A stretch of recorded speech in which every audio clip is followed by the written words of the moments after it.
Welcome, everyone. Thank you for joining for the weekly Gift of Health Wellness Chat. For those of you joining for the first time, I'm Dr. Arjun Rayapudi. This is my lovely wife, Dr. Shobha Rayapudi. Both of us are co-founders of Gift of Health and board-certified lifestyle medicine doctors. We are here to answer any questions that you may have about food, health, lifestyle medicine, um, any questions that you have around food and health and nutrition. We are here to answer. We specialize in helping people to break free from lifestyle diseases such as high blood pressure, diabetes, heart disease, high cholesterol, arthritis. Uh, you know, we it's such a joy to see hundreds of our students breaking free from these diseases, decreasing the doses of their medications by following better food and lifestyle. And we are here to answer any questions you may have. Looks like we already have some questions. Hi, Mary, joining from Woodstock, Ontario. Hi, Mike. Hi, Beth. How are you? Let's see. Okay. So yeah, it's very important that you give that thumbs up button or the love button, share it.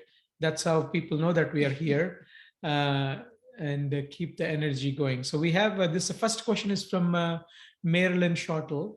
Is arugula a good green to eat? Is it as nutritious as spinach or kale? Thank you. Hi, Marilyn. It's good to hear from you. Arugula is one of the best greens to eat. The thing about the green leafy vegetables, whether it is arugula, kale, spinach, collard greens, mustard greens, beet greens, the green leafy vegetables, these are one of the best foods that you can eat on the planet. If I were to give you a multiple choice questions, which foods have the highest amount of nutrients per calorie? Your choices are A, beef, B, pork, C, fruits, D, beans, and E, greens, green leafy vegetables. What would you choose? What foods have the highest amount of nutrients per calories? Your choices are, do you remember the choices? Yes. Yeah. I remember A to E. Pick one. Yeah. Yeah. So if you guess the greens are about the green leafy vegetables are the best foods which have the highest amount of nutrients per calorie. The beauty about the green leafy vegetables, either you take spinach. Okay, so Paula says beans. Yeah. So the question was like which foods have the most amount of nutrients per calories? Like beans have a lot of nutrients, but beans also have a little bit more calories compared to the green leafy vegetables. So beans, if you picked beans, Paula, like you are in the right direction, but keep going. Green leafy vegetables are per calorie, they have the highest amount of nutrients. So Mike got it right. Green leafy vegetables, yes. Yeah. So green leafy vegetables, these are the thing is that they have tons of antioxidants, phytochemicals. They're also rich in nitrous oxide. Like when you eat this green leafy vegetables, your body makes more nitric oxide within you, which acts as a substance to dilate, like to make sure that your blood vessels are good enough, optimal, and it makes the blood flow much smoother. So the nitric oxide, it's called EDRF, it's called endothelial derived relaxing factor. What that means is that it is made by the inner lining of the endothelium, and it relaxes the blood vessels. So if you have high blood pressure, it comes to normal, and if you have normal blood pressure, then it stays that way. And it also cleans up the blood so that the blood flows nice and smooth. It cleans up the lining of the inner lining of the blood vessels, so cleans up the plaque. So many advantages of eating foods that are rich in nitric oxide, and green leafy vegetables are one of them. Yeah.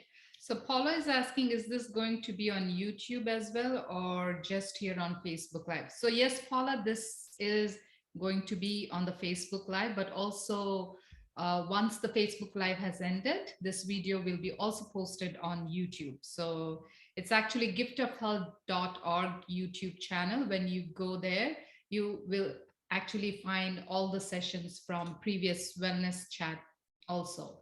So there, everything is posted. Yeah.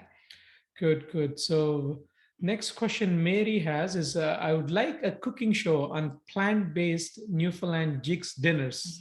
Well, that's coming, Paula.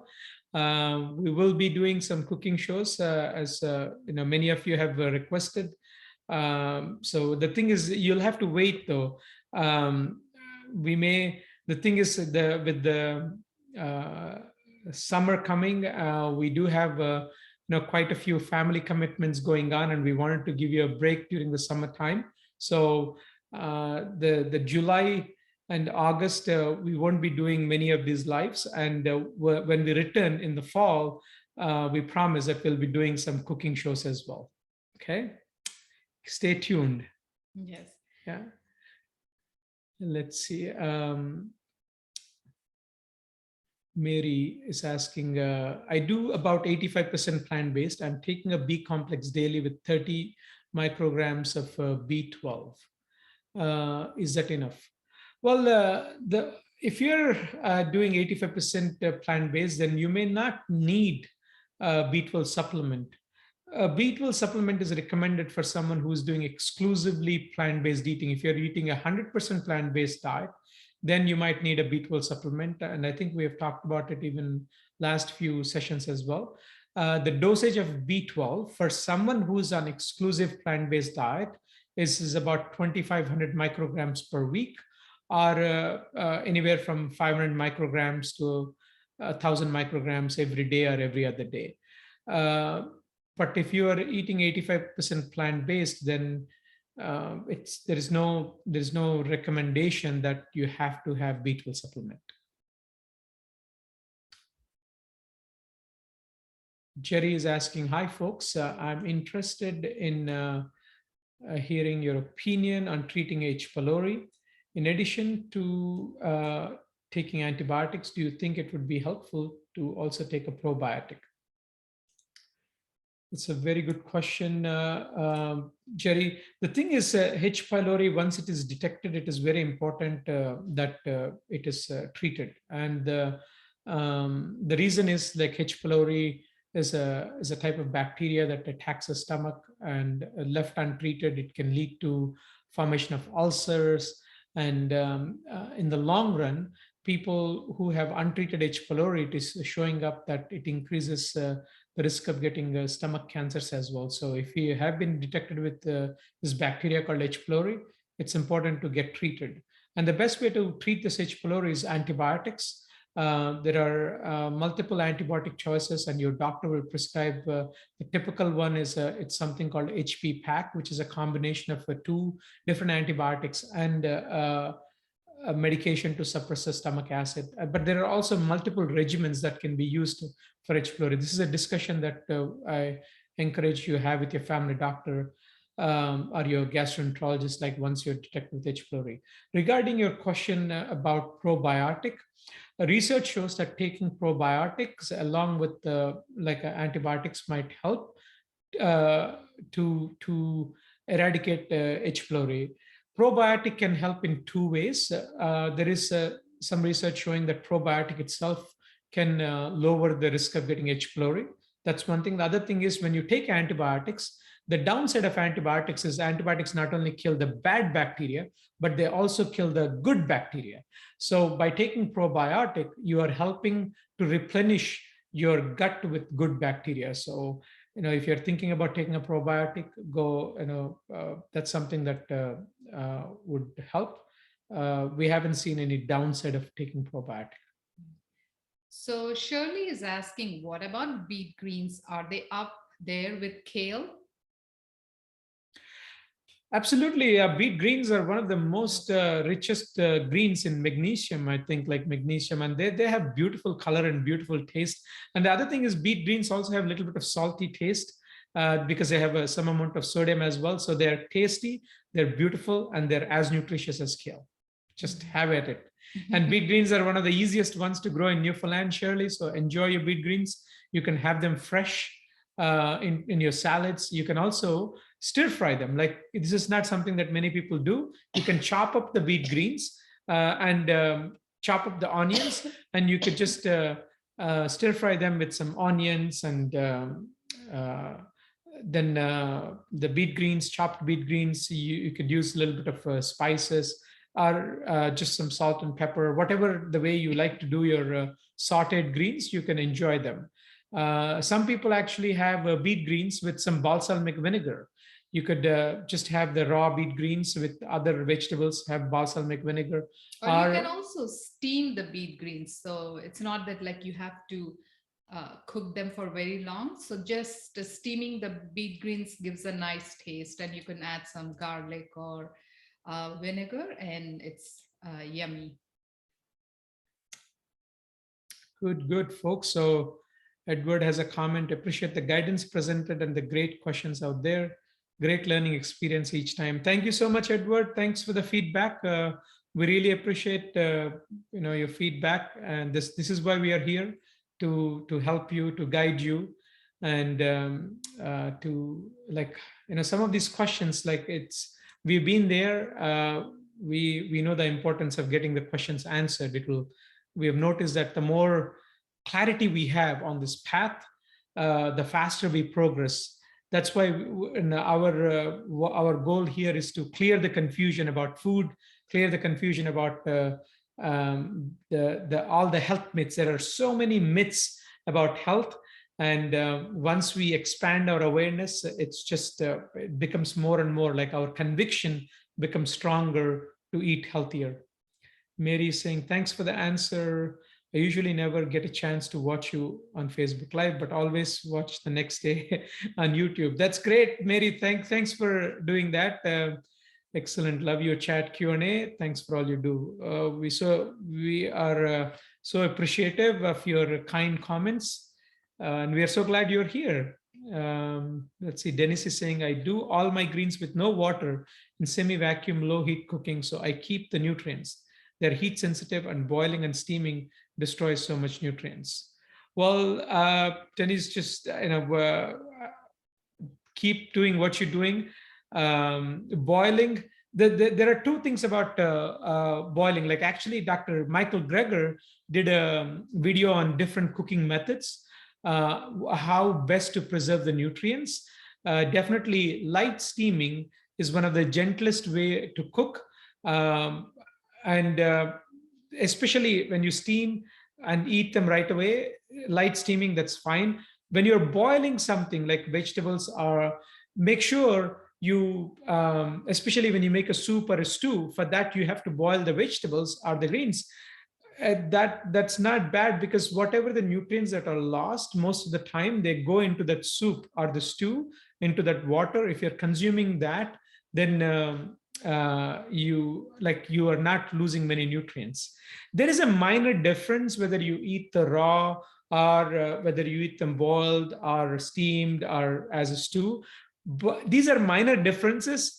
We really don't want each one of you to get hung up on, oh, this is the only best way to eat the vegetables, this is the only best way to eat the greens. The advantages of eating your vegetables and greens is so much. Just eat them. You like steaming them, like boiling them, or like putting them in soups or stews or stir fries, just eat them. The only method that we don't recommend you do a lot of it is, like, grilling. Like, when you grill too much, when you heat them at a very high temperatures, then you lose more nutrients. But we love the taste of the grilled stuff. Like, in fact, Shobha was going to be making some vegetable kebabs for some of the, like, we're getting some kids tomorrow, like for a family get together, and they love the vegetable kebab. So she cut up some, like, we have some, you cut peppers, mushrooms, some tofu, and some cauliflower, like several things, like you could put them on as skewers and then just grill them in the oven for a few minutes. That makes nice vegetable kebabs, like for kids. Good, good. Yeah. Do we have another question here? Rhubarb pie. Mike is saying rhubarb pie. I had it at the wedding Saturday. No sugar. Loved it. Good, Something good. new Yeah, for. yeah. Rhubarb pie. Good, good. Pineapple. What about pineapple, Sue? Oh, she might be talking about the skewers. Yeah, So pineapple also good on the yeah, skewers. Yeah, yes. to grill, especially. Yes. Good, good. Excellent. How are your evenings? Like here where we are in Buren, Newfoundland, our evenings are getting longer, and it's nice to enjoy the evening walks. Um, are you getting out and getting some walks outside, especially the morning or the evening walks, like there's some therapy in the nature, as much as you can?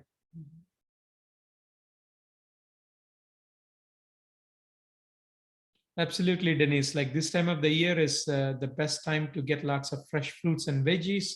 And, if you can support the local farmers or grow them ourselves, this is one of the best thing you can do. Invest in local farms, invest in the local growers, and if you can grow them, just start somewhere. Start uh, start with if you have a small space, start with few pots, starts with some pans, and fill up with soil, peat moss, and some manure or some fertilizer, natural fertilizer. We're talking about here we in where we are, we could get some kale. I'm sorry, kelp, like rotten kelp. That's seaweed that works as a good fertilizer. If you have access to some animal manure that has been sitting for a while, that's a good one. Or if you make your own compost, there are many ways to fertilize your soil, and it's one of the best feeling. Like you go out and pick your carrots and potatoes and vegetables. We grew, like in one summer, we grew about 40 different fruits and vegetables in our backyard. And we are in the plans like now to build a big greenhouse in our backyard. So it will happen. We might start it this summer, but we'll finish it next summer. Oh, Connie saying hello again. Yes, Connie. Hi, how are you? Okay, uh, so Mary is saying, I try to walk daily with my 11-month-old puppy, but too hot today, 31 degrees. I know today everyone is talking about that 31 degrees. I know I love 31 degrees, but for some of you, I know you might feel it very hot. Yeah, one tip about walking and timing of your walking. One thing I've implemented is just check your weather and check the ranges. Like, what is and see what is the optimal like temperature for you to walk. Like, okay, 31 degrees may not be a good time for you to go out for walk, but there are some times of the day, the temperature was about 20 degrees or 25 degrees or 18 degrees. So you find the optimal time. Like for us, we just look at most of the time we don't worry about it, but some days, like when it is calling for too cold or too hot, we just look at the weather and we actually time, let's just go around this time of the day, and then we can enjoy the walk. Yeah, so especially when it's cold, we say, okay, afternoons, when it gets more warm, we pick afternoon day. But in summers, if you think the temperature is too hot, you can pick early morning when it's not 31. It's just slowly warming up. So those might be the best time to walk, or late evening. Yeah, Is this it? morning I actually went for a walk with our puppy. Mary saying that her puppy is 11-month old, and our puppy is going to be 11 years old in another few months. So she's getting there. But we went for a walk for about 5 kilometers, and it was I think in the morning it was about 10 or 12 degrees. It was not too cold and not too warm. Shirley saying, I spend a lot of time in my garden. Everything is growing. Good. Love it. Amazing. Good, good. Excellent. Okay, Bernice is saying I walk 17 minutes a day. Very energizing. Great, Bernice. Keep it Great on. job. Yes. Yeah. Keep it going. Excellent. Yeah. Yeah. You know, did you know that walking is actually one of the best exercises that you can do? Walking, like, many people think like exercise means that you have to go to the gym and you gotta lift all these weights, and there is some advantage to it, like when you do the resistance training and doing the weights, there's definitely advantages to it. If you can do it, great. But if you are not at a place where you could go to the gym or lift weights, simply staying active, walking is one of the best thing. Like, you do start with 30 minutes, and if you can increase to 1 hour a day, that's one of the best exercises you can do. Mike, why do fresh salmon give me a bad heartburn reflux? Not good at all. Mike, if you're following our talks, you'll see, like, so the thing is why does salmon give bad heartburn? The reason is it's not just a salmon. The more animal protein you eat, the more animal protein, whether it is salmon, a fish, or chicken, or beef, or pork, any of these animal proteins that you eat, the more animal protein you eat, the more acid stomach has to make. Because to digest animal protein, the stomach has to make an enzyme called pepsin. The pepsin enzyme is released by the stomach in an inactive form called pepsinogen. And to make it active, from pepsinogen, the inactive form, to pepsin, the active form, the stomach has to make this hydrochloric acid. Only the acid converts the enzyme, the pepsinogen, to pepsin. And without the stomach acid, you won't be able to digest the animal protein that much. So the more protein you eat, the more acid stomach has to make to keep the protein digesting enzyme like active. So the other thing is the salmon. Most of the time, it also has a lot of fat. So the more fat you have in the diet, we do have this, you might have heard that we have like a one-way valve, like a sphincter, that controls the flow of stomach contents. Like, usually when we eat the food, it goes through the food pipe, and then it goes into the stomach, and it should stay in the stomach and go down into the intestine. The food or the acid is not supposed to come back up. But if the sphincter, or the one-way valve between the esophagus and the stomach, is not working well, it's easy for the stomach acid to come up. And the more butter, cheese, the meats, or the salmon, or the fish, or the turkey, beef, pork, the more of these things you eat, the sphincter stays open. And when the sphincter, the valve, stays open, it's easy for the stomach acid to come up. So we are not surprised when you eat these foods that you have more heartburn. I mean, we have had hundreds of students in the Gift of Health program who went with a plant-based eating, more vegetables, more fruits, more whole grains, and more beans, and staying away from fish, eggs, and meats, and turkey, pork, all these animal-based stuff. Like, you stay away from that, stay away from the processed foods, your heartburn simply goes away. Instead of taking medications for heartburn, you say goodbye to it.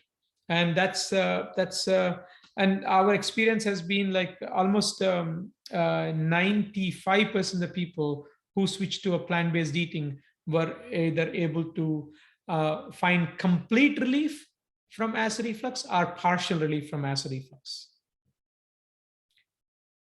Hope that answers your question. Maureen says, as long as it's windy with no black flies, it's all good. Yeah, tell me about flies. Huh? Like, last weekend, we were in the garden and we said, you know what, today we're going to clean up the weeds, and we're going to, like, the year before, the last year, last summer, we were in India for the whole summer because my dad's health was not good at the time. So we didn't do much in the garden. Like, so our garden didn't have any maintenance. This year we got at the garden, and like, it was full of weeds, and 2 or 3 days, like, we were in the garden and going at the weeds. weeds. And we were picking the weeds, and the mosquitoes or the flies were having a like supper on us. Like, they were, and we went and bought some this mosquito repellent, like biologic organic one with no chemicals in it, and we put it on the skin or on the ears, and then they decided to have a meal on the scalp. So they are very, very persistent. Good, excellent. Yeah, so our next Gift of Health course is actually in September. It's the Food as Medicine course, a 6-week program to jumpstart your health, to help you break free from chronic disease, uh, lifestyle diseases such as diabetes, high blood pressure, high cholesterol. If you want to lose weight and keep it off, this is the program that we've designed to help you, so that you don't have to do the guesswork. You can follow like a proven strategy and a framework and implement to make the favorite breakfast that you love in a healthy way. Breakfast, lunches, suppers, junk food. You don't have to miss out on anything. You could enjoy all your favorite foods without sabotaging your health. That's why we created the 6-week program, and we are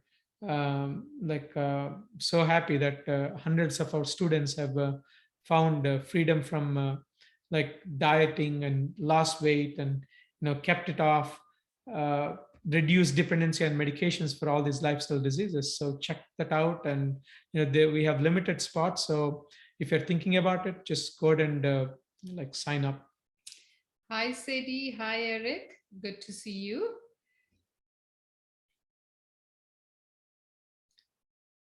Okay. Yeah, keep them coming. Like you give us the energy to keep going. Like if you have any questions, let them keep coming. If you don't have any questions, we will take a break, and then we'll go out and walk and spend time in the nature. Okay, so good.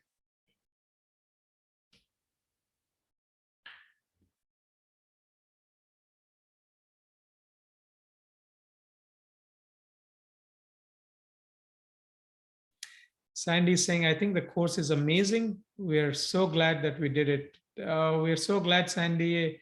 You guys attended the course. That was a time then we did it, and that was a pre-COVID time, right? Like you came all the way from the Western Newfoundland to St. John's to do it, and you have done so amazingly well. Yeah, but now like you could just do it at the comfort of your home. You don't have to travel anywhere. Just from your living room and from your kitchen, you can change your health. So that's the beauty. Now we are doing the online program, and it's just amazing that how powerful it is, and you could do it right from your living room and kitchen without stepping out of your house. This program is available online over 6 weeks, and it's such a gentle way of incorporating and transitioning to a healthy lifestyle. Yeah. So Hope is asking, can someone have high LDL on a whole food plant-based diet? Yes, it is possible. The first thing, Hope, is that it's very important to scrutinize the diet a bit. The reason I'm carefully using this word, scrutinize the diet, because many people think that they're eating whole food plant-based, but if you look at it, sometimes there may be some flour-based foods, like a lot of breads or pastas or baked goods. Sometimes there may be some sugar or like too many sweeteners. Sometimes there may be a bit of oil. So also, like if you're eating good amount of nuts and seeds, that also can affect the cholesterol and the fat level. So if you are eating plant-based and your cholesterol numbers are high, it is worthwhile to switch to more of a beans, like more beans, more whole grains, more fruits and vegetables, and give that effort at least 2 or 3 months while you're staying away from the flour, the oils, and the processed plant-based foods. If you have done that for at least for 3 to 6 months, and then you may need like a direct guidance from a plant-based doctor to help you, or a plant-based dietitian to help you on this path. If you have done that and then still there is a small percentage of people still have a high amount of LDL, then you may need to be on a medication to lower your cholesterol numbers. Maureen is asking, what's your opinion on vegan keto? Well, there are two aspects of your question, Maureen. Like one is this word vegan, and the other word is keto. The thing is, just because something is vegan doesn't mean it's healthy. Just because something is vegan doesn't mean it's healthy. And at the same time, just because something is keto doesn't mean it's healthy. First, we'll address the vegan part. More and more people are waking up to this wisdom of that eating more plant-based foods is good for you. Yes, it's very important to keep the plant-based as whole foods. When we say whole foods, eating more rolled oats and steel cut oats or oat groats compared to oatmeal cookies or quick cooking oats. Eating more of intact brown rice than eating like Rice Krispies or like a white rice. So eating more beans and lentils than eating more like lentil pastas or bean pastas. So eating the foods in the more close to the natural form, the way the Mother Nature prepared it. You can make soups and stews and stir fries and sandwiches and lasagnas. Like you can make all these things, but keeping the food as whole is so important. That's why we use the word whole foods plant-based. We don't use the word much vegan at all. Because you could eat a lot of vegan foods like French fries that are fried in oil, cookies and candies, like these are all vegan, but these are not so healthy. Just give us a second. This is a call from our teenager. We'll be with you in. Sorry about that. That's we had to check and make sure it's not urgent, and we can answer him a little later. That's good. Nothing urgent is going on right now. So we are coming back to this question of vegan keto. Yeah, so it's very important that we keep the foods, the whole foods, and that are plant-based. And when it comes to keto is the word that going on like crazy these days, because most of us are addicted to high-fat foods. We love the high-fat foods, and the reality is we love to hear good news about our bad habits. We're looking for ways, how can I eat more of the foods that I love, like the cheese or the butter or the eggs or the meats. But the problem is the higher the fat content, especially if you're doing an animal-based keto program, it is very detrimental to your health in terms of increasing your cholesterol, increasing constipation, increasing bad breath, increasing acid reflux, Crohn's disease, colitis. Like the animal-based keto is not the best way to go. When it comes to vegan keto, that means like if you're doing whole food keto, what that means is that you're taking a lot of plant-based fats. When you're taking a lot of plant-based fats, what are you eating more of? You're eating more of nuts. You're eating more of avocados. You're eating more of seeds, because these are the only three main sources of whole food vegan or plant-based keto, right? So too many nuts, too many avocados, too many seeds. If you're going with like more oils, the more oils, these are processed plant-based foods. Like we have made a video which is on our Gift of Health site, why and how to cook without oil. Oils have a lot of downside, the detrimental effects to health. So, and these are extremely calorie dense, processed junk liquids. So it's better to avoid the oil. So, what can you design with a vegan keto when you're making your diet just based on simply highly on nuts, seeds, and avocados? What are you doing it for? Is there any advantage of building a diet around it and not eating, beans and whole grains and fruits and vegetables? Not really. So there is not even a single like study that is showing that there is any benefits to doing vegan keto. Just eat the whole foods, plant based. Like, eating beans is one of the best way to boost your health. Lots of fiber, lot of phytochemicals, antioxidants. Like whole grains, keep them intact. Fruits and vegetables, nuts and seeds, include them. Have a balanced way of doing plant based. But if you want to experiment with vegan keto, you are welcome to experiment. I've done this experiment once when I tried to do a vegan keto, where when I had built my diet around a lot of nuts, lot of avocados, and seeds. And those 3 or 4 days, I remember. Do you remember, Shobha? Yes, Like, so I was constipated. so constipated, and I was never constipated that much. So that was my personal experience of doing like a vegan keto. Yes, yeah. So Hope is okay. So Hope is saying, okay, thanks. I improved a lot on plant-based diet. I just want to be in the completely normal zone. So this is the question regarding the LDL. I'm close. Thanks to all of your suggestions. I expected reversal a bit faster. No, So we have seen the reversal of like high cholesterol coming back to baseline, taking up to 6 months and 9 months. And the thing is, it's very, very important that we have a good friend, Dr. Shane Williams of Williams Cardiology. He's practicing in Ontario. He's from Newfoundland, and we highly recommend his page and his website. He has clarified this so many times. It is so important that to clean up.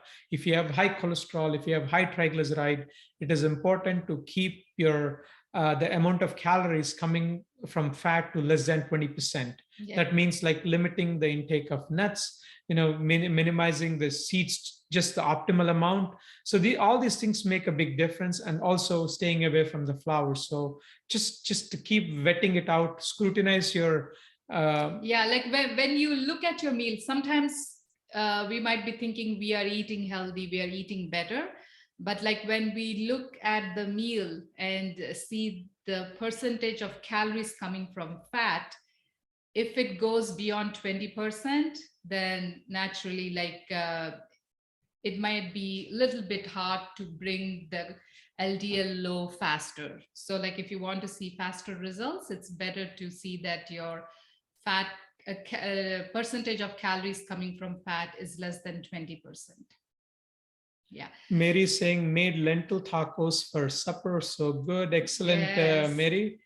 And I think Beverly he said like highly recommend the online program. Beverly, we are so glad that you're here. Beverly is Beverly has done the Gift of Health program, and she has done amazingly well. If you go to the Gift of Health site, you can see how uh, like inspiring and incredible her transformation was. Like she came from being on 6 medication to 1 medication. So that's it's just amazing.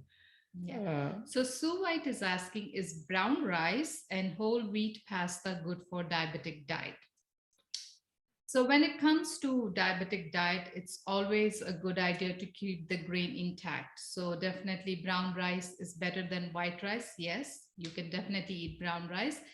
When it comes to whole wheat pasta, so that is better than processed wheat pasta for sure. But you want to, whenever you're making pasta, you just want to make sure that at least 50% are vegetables and just 50% is pasta. So if you can keep that balance, that would be good. Yeah, when you make a pasta dish, like we want to see vegetables, like pasta smothered in vegetables, different colors of vegetables, maybe even greens in it, and maybe some pasta in it. But for if you have a diabetes, like it's better to go for the intact grains like quinoa, millet, barley, buckwheat, brown rice, like steel cut oats. So that's it. It's just that like when you make pasta, you're making you're taking the grain and making a flour out of it. And when you make flour, it it gets absorbed faster in the bloodstream, and you have these with the higher sugars, you have the higher insulin spike. So you'll see like you could you could minimize that spikes by adding more vegetables. That will help.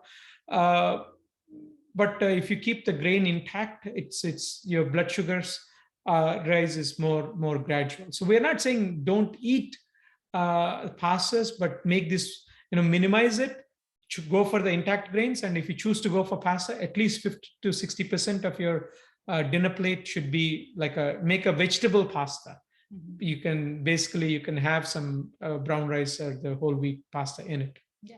So Sarah is saying, I was on a road trip last week. I usually take some fruit and other things to help me on the road.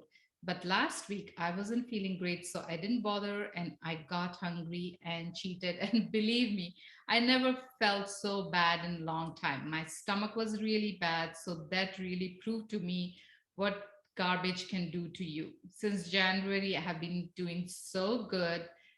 Uh, Doing so good, still struggle sometimes, but I keep going. Isn't that amazing, Sari? Like our body tells. So whenever we eat certain kind of foods, and we wonder, like this were the kinds of food we were eating earlier, but we we never noticed that. But once we start eating clean, and on days when we don't eat, what you notice is your body tells you, and you don't feel well. Maybe those are also a good way of reminding ourselves it's always better to go for whole food plant based rather than going for processed or animal based foods. So that's good. Next time, like we will remember, and our tendency to go towards that food will decrease. Sadie is also saying, happy to say I'm down another couple of pounds because weight was not really my issue. Feeling healthy is my concern, and that's what I'm trying to stick with. Thanks again for all your help. We are so happy for you, Sadie. Keep it going. Like, we are not saying that this journey is not without ups and downs. Like, what you're trying to change is a lifetime of habits. So it's the thing is you will have some obstacles, but the key is having the mindset to how we can learn from the challenges, how we can learn from the obstacles and turn the obstacles into opportunities. And if you have that mindset, you will break through that obstacle and keep going. You are bigger than the obstacle. Like it's just all these things are there on your path to, so that like you can, learn what you need to learn and get the health you deserve. Hope is saying, thank you. Great info. We'll keep 20%, like the fat under 20%. Yes, Hope, like keeping it under 20%. And the one way to do it is you can also track your nutrients and with an app called the Chronometer. So if you use chronometer.com, you can also download the app. Once you plug in what you're eating for breakfast, lunch, and supper, it will spit out the macronutrients, how much percentage of the calories coming from the carbohydrates, proteins, and fat. It will also give you your fiber and other micronutrients. So you can also do that. I think even other apps like MyFitnessPal also does it. So there are lots of good resources how you can track it if you like. Mm-hmm. Good. I think we covered a lot of questions, a lot of ground. Yeah, excellent. Mary saying a fitness, she uses MyFitnessPal. Like, yeah, we have students who use MyFitnessPal and some people use Chronometer. Yeah. Good. So we're gonna sign off for now for today. We do have a something to attend. Yeah, so we will sign off and then we will see you next week. The next week one will probably be the last one before the summer break. So you all have a wonderful evening. Enjoy your time with your friends and family. Get out in the nature every day. Get some walk, like at least 30 minutes is a doctor's prescriptions. And get your vegetables, like 5 to 6 servings of vegetables, 5 to 6 servings of fruit, and at least 2 or 3 servings of like beans and whole grains and healthy starches. Then you know what? And keep joining us here, and you will um, most likely, avoid going around back and forth to the hospitals and the clinics. Yes. So Hope is saying, my doctor is thrilled with my improved labs. Wonderful. Hope Yes, that isn't yes. it great? Oh, you might, you don't understand how much joy you brought to your doctor actually, because most of the time, doctors' offices are filled with people who are getting worse and worse. So to have a patient who is taking in charge of their health and showing improved labs is just amazing. So keep it going. You're doing great. Bye, Connie. Bye, Paula. Bye, Dennis. Okay, Okay, see see you. you. Bye bye.